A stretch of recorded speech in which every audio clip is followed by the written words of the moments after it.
Hello, everybody. Good evening. Namaste. Good morning to many people across the globe. How are we all doing? Thank you, Ikta, for joining.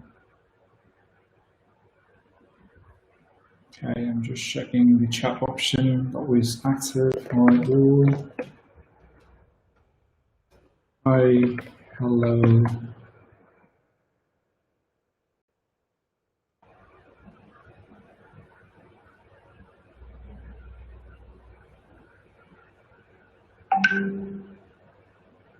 Okay. Okay, it sounds really good. Yes. Are we live on Mentors and Professionals account? Yes, we are, I believe.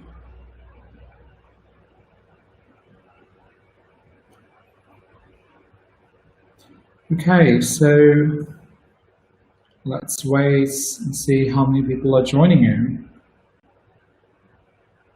So please let me know if you're able to see me and if you're able to hear me. Okay. So, hello, Prasad. Happy to see you.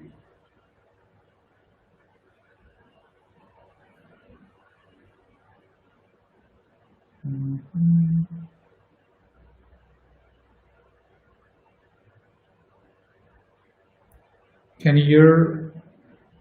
Can you hear you well? Okay, thank you. See you too. Thank you. Just trying to see if I missed out anything here.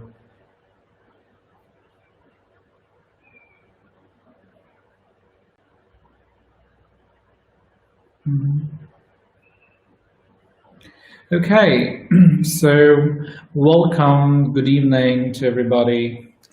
And first of all, thank you so much, all of you. I think last week we've been sharing, and this week we've been sharing a lot of activities on mental and professional, and we got a very good feedback. We also got a lot of thank you for all the videos and stuff that is helpful. So yeah, we just did it. We felt we could create something that would support people to think better, different. It's not like a rocket science. It's just a very simple version of expression, I feel. But I would say there were a lot of emotions. I think all the videos and the posters has done with a lot of emotions. And today, I would like to talk to you. The first series in Mental Strength Professional is to talk about emotion, unveiling emotions. So I think so. The platform is so much set that how important are emotions to all of us. So maybe I would like to start with also talking about to you that I put up a blog on emotional, the importance of emotions, and I highlighted 8 important emotions. Thank you for reading that, and thank you for also asking some questions. I would also be very mindful that we have a little time constraint, so I would not be addressing all the questions today, but I promise from now on, every week we will be meeting, we will see live some of our teams, members from Mental and Professional are also going to go live. You can chat with them, talk to them. In fact, you can ask some questions well in advance so that we can also address them in due course of the time. So that's a blog that helps us a lot to talk about what we're going to expect from today's session. And so first, let's understand what are emotions, or how important emotions are for us. So maybe if you'd like to just put up your thoughts on the chat or your comment section. So what are emotions for you? And how important do you feel these emotions are? Let me just check. Let's have a little quick understanding from whoever are watching out here. So please share your thoughts if you're watching us. What is emotion, and how important is emotion for me or for you or for your loved ones, or whatever thoughts come to you? So let's hear what's coming out loud for a lot of people who are here.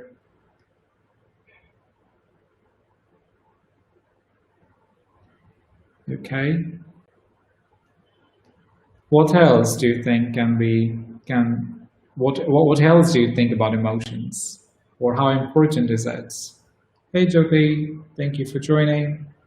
We are doing a little quiz work here. So quiz work is what are emotions to you and how important emotions are for you. So think and feel and whatever comes to you. Okay. I'm just checking, am I able to see the chat? Okay, matrix. Paris. Hmm. Okay. So, so I feel that one thought that comes very strongly to me, and the feeling that I get right now is I'm human, and I can feel, I can experience, I can sense in my body the feelings, and there's a desired state that I collect those feelings and have compartmentalized it, right? Saying that, okay, these are certain emotions that I'm feeling. So being human makes me feel alive when emotions exist. Just imagine in a relationship when people are not expressing their emotions or acknowledging each other's emotions, what would happen? Guess what? What will happen to all of us? There will be so much of boredom. There will be so much of, and we may just create new emotions to fight because we want to be expressed, expressing our emotions to people or to ourselves too. So for me, I think emotions are complex state of feelings which are impacting our physical and our psychological states, and has a very deep impact on our actions, our behaviors, our thinking process. So what I look at is the emotions that we all experience has a deeper connection to our beliefs, our thoughts, our actions. Okay, it has an impact on our physical and psychological states. So this blog that I shared yesterday, I published it, was all about talking 8 powerful emotions. Now, there are listed like a laundry list of different types of emotions that we all experience. What I picked up was from a lot of work that I've been doing since COVID-19. So a lot of coaching and crisis counseling work is going on. And there are several emotions that I want to highlight, and that's what I wrote. So it's about happiness, love, hate, guilt, shame, anger, fear, sadness. So these are various emotions that I felt that I could just talk about it today and share my perspective, what comes out to me, and share my experiences with my client and also about myself. And many of us have a deeper impact when we look at emotions. It is not just of here and now, but these are strong feelings that we hold it since our early childhood, and we experience these emotions, and we process these emotions through various layers like thoughts, actions, behaviors, beliefs, our self-concepts of life. And how have we learned and we've been perceiving it, or I'm being watching these display of the emotions or expression of these emotions from my loved ones or caregivers, or also some influential people in my life. So when I look back to emotions as has a very deeper impact in my current present, the way I am as a person, and the way I've been processing information, and those triggers that I go through, that I witness. So emotions play a very vital role, and how we process, how we express is also the context that I want to share with you.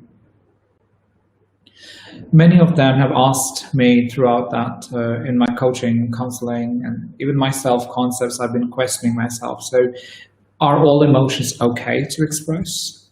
Like we tend to run away, or we tend to be very blunt, like we don't want to express those emotions. We want to run away from those. Those are bad emotions. Or I've seen a lot of people who display a very happy emotion. I'm very happy in my life. And when I say I'm very happy in my life, and I tend to be in that happy state without solving anything and feeling internally not okay. So that again is a sign that I am expressing it out in a form of happiness, but I'm not actually happy.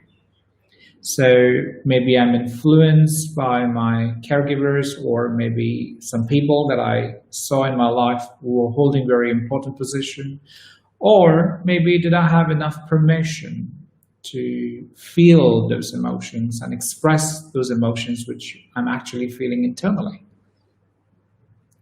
So let's. I would like to put back. Would like to share about some of the examples that came out when I put that blog, and thank you and thankful to everybody out there who were sharing their thoughts and doing a direct DM or direct messaging on my messenger.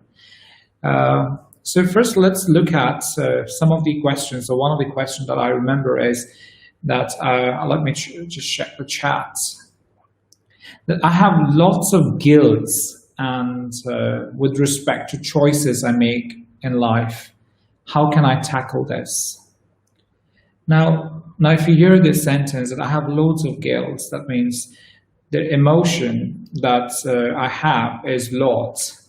So it's not adequate, or it's not how much I need it. I have lots. And it's impacting my choices, my decision-making skills, what I want to have it in my life, what do I want to do. And I don't take those decisions, or I take decisions and feel regret or guilty about it. So maybe in your life, maybe think about, you don't need to chat right now with that, can be very sensitive. Maybe in your life you could have been feeling guilty or feeling a lot of remorse, guilt, regrets. And maybe that events remind you time and again when you are in a social setup, or maybe you are in a relationship, and that voice tells you that, okay, don't mess it up this time, or don't be the bad boy, the bad girl. Okay, don't make these mistakes because that's not fair. And what happens then? That whole point of I don't want to be guilty, I don't want to feel guilty. So let's first understand the very foundational thing is, what is a guilt? Because for me, all the years of my coaching, therapy, of my own personal work, I realized that guilt is a very strong emotion. And that strong emotion also talks about certain things that I have not taken the accountability, or I was not able to do that because of my certain limitations in life. Maybe I took that decision and I messed it, and I feel guilty. Why did I get into that? And then I hold that guilt for too long. Now remember, when I hold that emotion for too long, then it becomes disproportional. It's not functional in nature. And when things are not functional in nature, they do not help you to grow. They make you feel more vulnerable. They impact your thoughts. As I told you, emotions have a direct impact on your thoughts. Also your behavior, so your decision-making skills, your problem-solving ability. So if you're having a lot of guilt, you don't want to take risk. You may end up procrastinating a lot of things, holding yourself time and again, maybe responsible. So what happens when you're having a guilt? That you realize that your actions are not appropriate in some context that you operated. And these are a lot of memories that we have since our childhood. So we tend to hold them up, like a deposit it in our emotional bank and memory bank. And what we end up doing is doing a lot of self-punishment. Self-punishment of, oh, I couldn't do it, I'm such a dash, I couldn't really make it up, that's not fair, how can I be so silly, stupid, whatever. We could have our adjectives list and we can go on with that. And then we also make friends with the other emotions which are attached to it, like sadness, guilt, depression, anger, disgust, shame, annoyance, and many more. And I remember it, there was like a constant voice used to go in my head that, okay, look, you've done this mistake and you cannot do it again, and this is not fair. And I ended up also thinking a lot to myself, okay, this is not helping. This is not helping me to grow. This is not helping me to move ahead. In fact, it also impacted a lot of my self-confidence and self-esteem. And I see a lot today in people when they have those guilt and regrets, has a lot of deeper impact, not only in their thinking, also in their physical appearance. They tend to have low energy, feeling so depressed, not happy, not finding peace. So on the other end, if I want to look back to guilt, is it really guilt a bad emotion or a not okay emotion? I would ideally say no, because guilt taught me how can I really take control for things that I can control? How can I move away from control and leverage certain things which are beyond my control? I can let go, and also to understand the difference between the two. So guilt reminds me that some things in my life I couldn't do, but I can do it better, an opportunity for me to move on and do something better in my life. So I look at guilt as a very positive emotion to help me to move further, because it gives me a feeling of accountability. But what happens when people hold only guilt, a lot of guilt, then there is no space for the other emotions to operate. So it's like a family member and only one family member is dominant and dominating the rest. And we are not able to voice out, and that's what we tend to feel not okay. So I'm wondering how does that stay with you when I say that any emotion is not good or bad, or it's not a right or wrong to feel or not feel. It is about exploring how is that emotion teaching you something, because that emotion has an experience, and that experience can be observed, can be reflected, can be extracted in a form of learning. So the moment the learning comes, the knowledge expands, the guilt flies away. So that is an emotion that reminds me that I can do something and I don't need to blame something which is not in my control. So is increase of knowledge is equal to guilt, or increase of knowledge is equal to awareness? So when my awareness grows, maybe guilt has done its job and is telling me bye-bye, now I can come back to you when it's required. Maybe I can look back to some other emotion then. So there's another one that I got very intrigued was a question that somebody put up was, I want to help my girlfriend to deal with her emotions better. We have a lot of differences and sometimes we fight a lot, and you can please let me know some way where you can communicate effectively. First important thing that I want to bring it that I also experience emotion as strong energy. It's like a very, very, very thick energy, or an energy that I can feel it. It's like a substance I feel. So how comfortable, before I could work with my girlfriend's energy, how comfortable am I to hold that energy with me? Not just your girlfriend, but to hold that energy which is being directed to you in a conversation. So So how well equipped am I today emotionally? So that's why we say emotional intelligence is very important, because that leads to spiritual intelligence, that leads to mindfulness, and that helps you to grow better.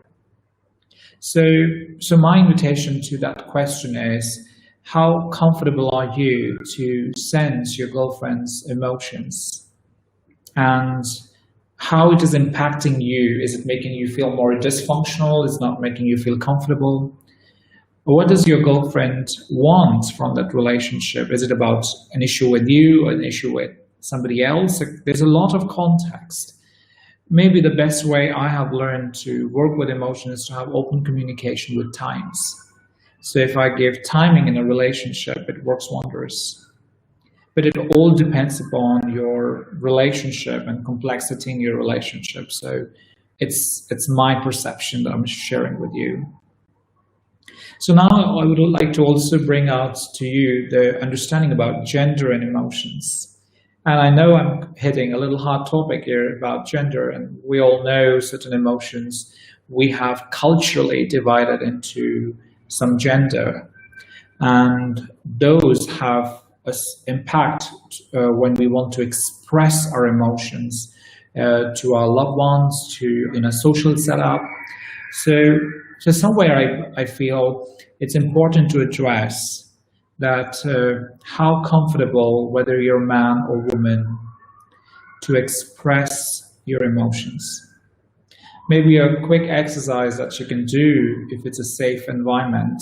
When I say safe environment, that is not like you had a fight and now you want to patch up with this exercise. No.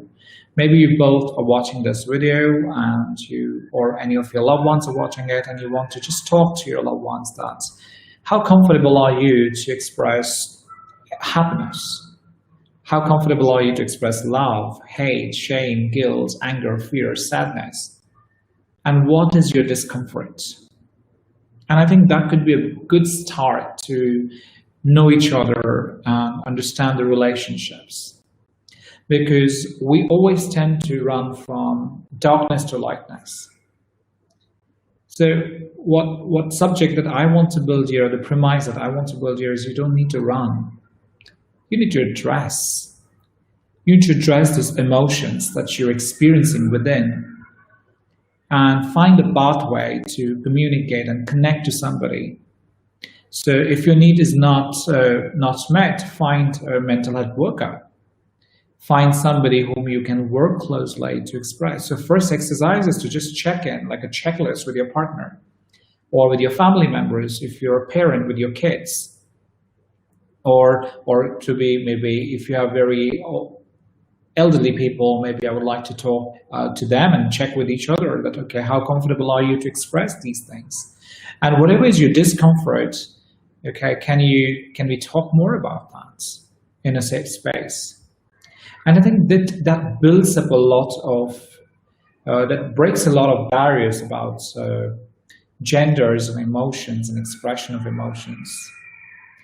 And also, when we talk about gender, we can also bring boundaries of expression so that you don't need to scream on the top of your voice and threaten me. Maybe you can share your thoughts in a better way. So this could be a good gateway or an open door for you to get into a conversation which can be more meaningful. Also, the other thing that I want to share that emotions with permission and with expression context. So a lot of men and women do not have permission to express certain types of emotions. So it would be a good start for you to start doing some sort of exploration. I think one of our mentors turned professional, Ekta, is going to be talking a lot about self-coaching and self-work. So I think we could have more learnings in the coming weeks to know more how can we give ourselves the permission. But one simple thing is to find and check about or reflect about an experience that is impacting you and see what permission you want to give yourself to express it out. But if you want to learn more, maybe in the next week, we can talk about that and see what you can learn more about self-coaching and other things and and various other topics are going to be coming every week to all of us. So I want to take conclusion, because we're reaching at the top of the hour, like it's like I planned out for 15, 20 minutes, and we're almost spending a good amount of time in engaging. So what I want to conclude in the first thing is, how do we process information?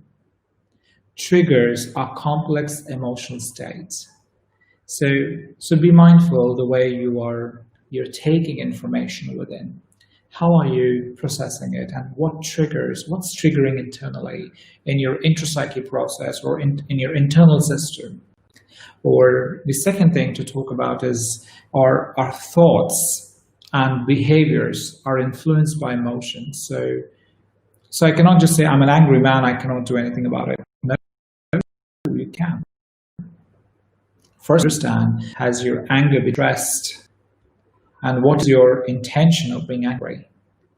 So a lot of thoughts, a lot of conversation can move around that to check how those behaviors can be monitored if it's impacting certain people in your life. Also, our beliefs reinforced with similar experiences has deeper impact on the way we experience emotions. So time and again, we've been telling ourselves, this is not okay, we should not do it, and that gets reinforced. And that keeps on making us experience the similar emotions of guilt, regret, anger. So I look at the Navras concepts. I have all the permission to feel what I feel. And I have all the permission to express my feelings and my emotions to my loved ones in a safe environment with more open communication. So all emotions are beautiful, and that help us to be what we are.